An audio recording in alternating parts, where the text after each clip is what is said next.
deja que se le muera el único hijo que tiene la señora. Usted tiene que leer eso en el capítulo 17. Elías se vio muy turbado, muy preocupado cuando esa mujer le llegó con ese niño muerto.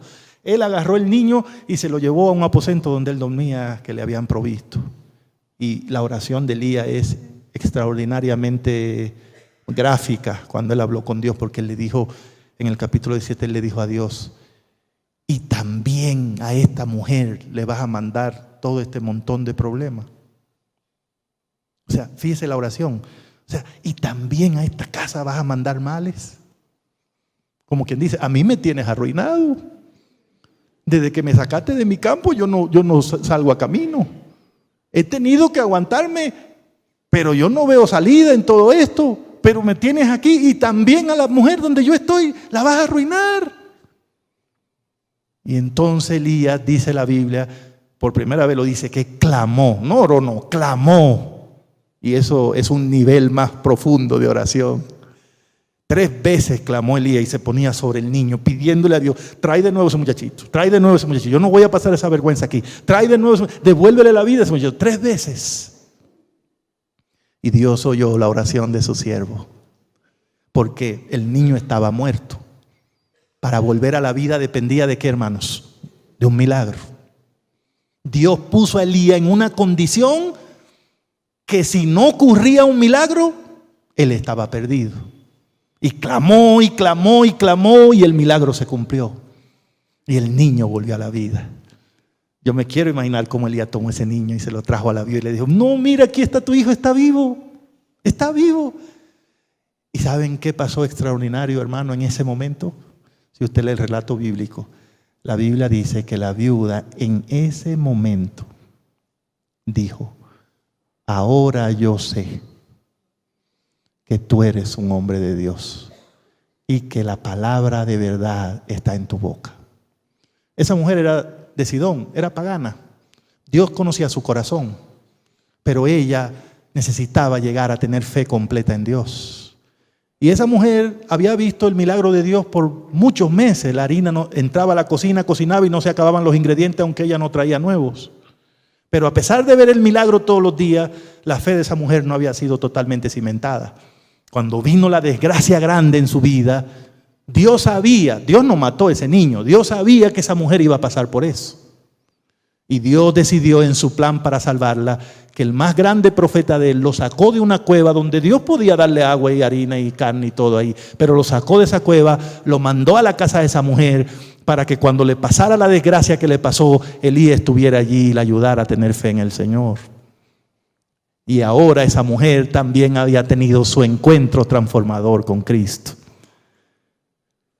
Y también de paso, aunque esa no era la obra de la vida de Elías, Dios le enseñó a no pasar por alto a las personas comunes y corrientes. Y entonces, hermanos, cuando Dios le enseñó todas esas lecciones a su profeta en el capítulo 17, entonces viene el capítulo 18. Dios le dice a Elías: vuelve a la capital y encuéntrate con el hombre aquel. Ustedes entienden lo que eso significa, ¿verdad? La Biblia dice que Acab había dado orden de buscar a Elías no solo en Israel, sino en todas las naciones alrededor.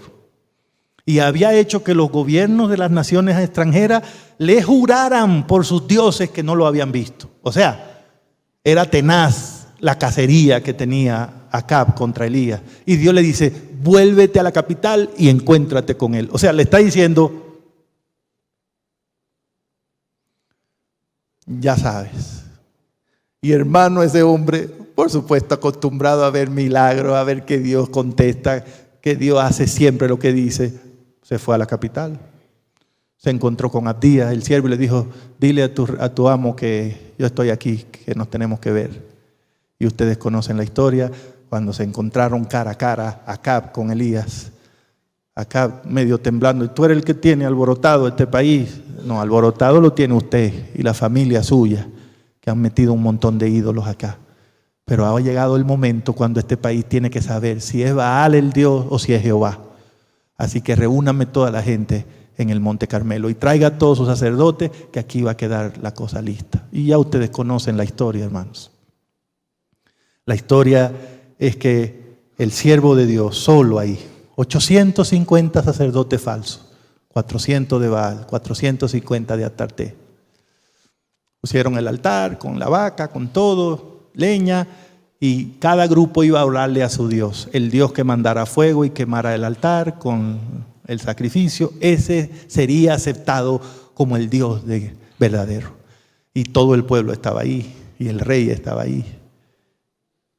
Y a todos les pareció justo eso. Y ustedes conocen la historia, hermanos. Aquellos se pasaron el día entero clamando.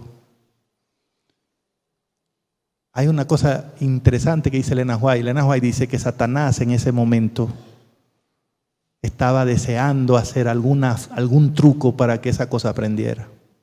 Pero que en ese momento Dios limitó el poder de Satanás y no pudo crear ni una chispa de fuego cerca del altar.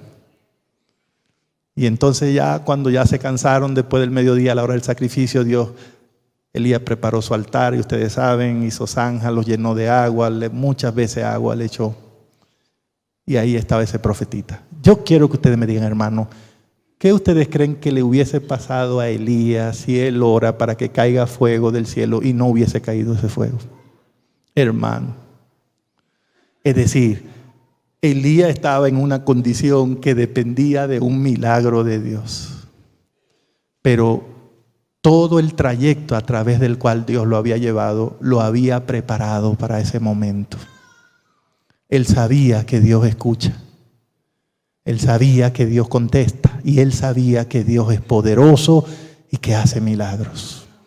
Y por eso, aunque los otros estaban brincando, saltando, sajándose la piel con espada y con lancetas y con una locura y un desenfreno, Elías tranquilo, oró sin ruido, sin espantos y le dijo: Señor, contéstame y quema esto para que este pueblo vea que tú eres el Dios verdadero. Y ustedes conocen la historia. Terminado de orar, de inmediato, fuego del cielo cayendo. O sea, traten de imaginarse esa escena, ¿no? Traten de imaginarse a la gente asustada de rodillas mirando fuego cayendo del cielo, quemándolo todo. Traten de imaginarse cómo estaban de aterrados esos sacerdotes y Acab. Y traten de imaginarse a Elías sereno, tranquilo, sabiendo que ese es el Dios poderoso en el que él había confiado toda su vida. Hermanos, la Biblia muestra claramente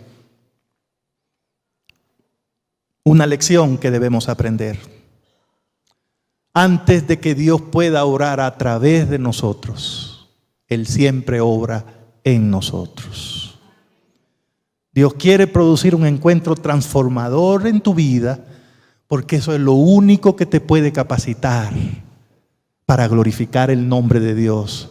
Ahí donde estás, ahí con lo que haces, en el lugar donde trabajas, en el lugar donde estudias, en el lugar donde vives. Necesitamos Elías. ¿Quiénes son los Elías? Hombres y mujeres que donde están hacen que las personas se tengan que fijar en Dios. Hombres y mujeres que donde están dan testimonio y dicen: yo testifico que hay un Dios en los cielos, un Dios que escucha, un Dios que es bueno, un Dios que da chance. A mí me ha oído, como decía el rey David. Yo clamé y Dios me oyó. Doy testimonio de eso. Necesitamos más Elías. Necesitamos Elías en la iglesia. Necesitamos Elías en Bogotá, en Colombia, en todas partes. Pero nos gustaría mucho tener el espíritu poderoso de Elías, la fe de Elías, pero tal vez no queremos pasar por la cueva y por la casa de la viuda por la que tuvo que pasar Elías. Pero ese es el encuentro transformador. Ninguno de nosotros está preparado para venir a la presencia de Dios. Ninguno de nosotros tiene algo que ofrecerle a Dios. Todos nosotros espiritualmente estamos en bancarrota. Nosotros estamos aquí por la misericordia del Señor. Y para hacer algo en esta vida que glorifique a Dios, necesitamos primero que Dios transforme nuestra vida. Ese proceso es un proceso soberano de Dios. No sabemos qué va a pasar, no sabemos qué circunstancias nos va a tocar enfrentar, no sabemos a qué lugares Dios nos va a enviar, no sabemos, pero hay una cosa que sabemos: Dios nos está guiando siempre al triunfo en Cristo Jesús. Hay un pensamiento del deseado de toda la gente que ha sido una flecha en mi corazón a lo largo de mi vida cristiana. La sierva del Señor dice: Dios nunca conduciría a sus hijos por un camino distinto al que ellos mismos escogerían, si como Él pudiesen ver el fin desde el principio. En la cueva no era fácil ver el Monte Carmelo. En la casa de la viuda, pasando trabajo con una mujer pobre, no era fácil ver el triunfo frente a toda la nación. Pero ese fue el proceso que escogió Dios para preparar a su siervo, para salvarlo. Y no terminó ahí. Ustedes saben que después Elías batalló con su fe y todo, pero llegó a entender el plan de Dios, y por eso Dios le honró, llevándolo directo al reino de los cielos. Ahora, ¿qué dicen ustedes?